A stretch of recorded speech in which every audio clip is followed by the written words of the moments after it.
Assalamualaikum warahmatullahi wabarakatuh. Saya Aisyah, mahasiswi STKM Indramayu,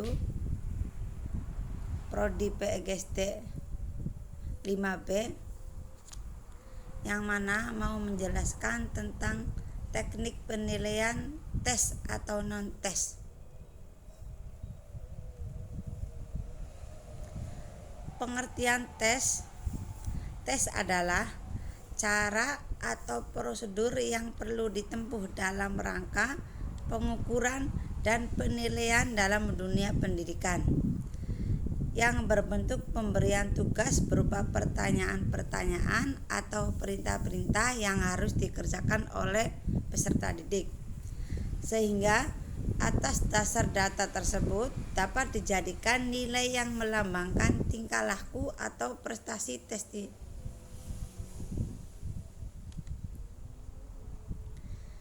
Jenis-jenis tes dan non-tes. Jenis tes yang pertama, tes bentuk uraian. Jadi, tes bentuk uraian ini seorang guru memberikan soal atau pertanyaan dalam bentuk uraian. Yang kedua adalah tes bentuk objektif.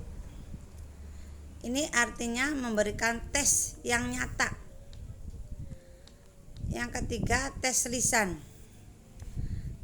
Tes lisan memberikan pertanyaan secara lisan atau tatap mata. Yang keempat, tes perbuatan. Tes perbuatan ini sikap untuk mengetahui peserta didik dalam sikap kesopanan, kesopan santunan, dan etika yang baik dalam peserta didik itu sendiri. Jenis non-tes. Yang pertama, observasi. Yang kedua, wawancara. Artinya antara guru dan murid ada komunikasi. Yang ketiga, skala sikap. Keempat, daftar cek. Yang kelima, skala penilaian. Keenam, angket. Yang ketujuh, studi kasus. Yang kedelapan, catatan insidental. Kesembilan, sosiometri. Dan yang kesepuluh, inventory kepribadian. Kegunaan, yaitu kegunaan sebagai alat pengukur keberhasilan program pengajaran. Sebab melalui tes tersebut akan dapat diketahui seberapa jauh program pengajaran yang telah ditentukan atau yang telah dicapai.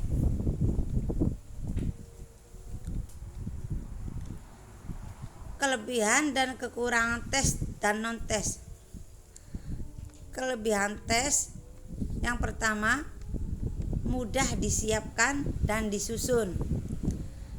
Yang kedua, mendorong peserta didik mengemukakan pendapat serta menyusun kata dalam bentuk kalimat.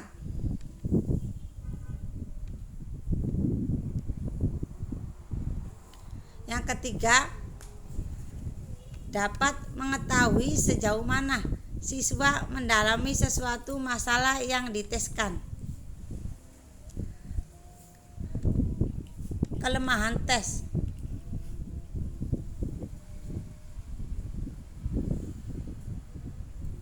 Yang pertama, penilaian hanya fokus pada aspek kognitif. Yang kedua, materi dan keterampilan yang sangat terbang, tidak memerlukan nalar dan keterampilan memecahkan masalah.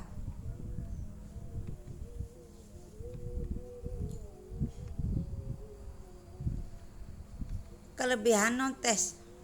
Yang pertama, mengukur kemampuan siswa secara langsung dengan tugas-tugas nyata dalam proses pengajaran. Yang kedua, penilaian estetik yang menilai keterampilan dan pemahaman dengan menilai secara langsung performasi murid dengan setting yang alami. Kelemahan non-tes. Penggunaan non-tes untuk penilaian hasil dan proses belajar masih sangat terbatas jika dibandingkan dengan pengajaran alat melalui tes dalam menilai hasil dan proses belajar.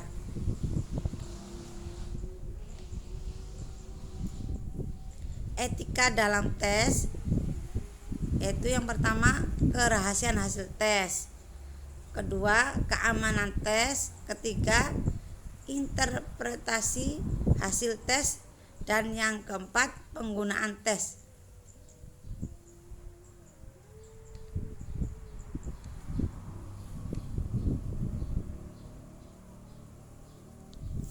Jadi kesimpulannya, tes adalah cara atau prosedur yang perlu ditempuh dalam rangka pengukuran dan penilaian dalam dunia pendidikan, yang berbentuk pemberian tugas berupa pertanyaan-pertanyaan atau perintah-perintah yang harus dikerjakan oleh testi, sehingga atas dasar data tersebut dapat dijadikan nilai yang melambangkan tingkah laku atau prestasi peserta didik. Terima kasih penjelasan dari saya. Mohon maaf bila ada kekurangan. Usikum wa nafsikum bitaqwallah. Wassalamualaikum warahmatullahi wabarakatuh.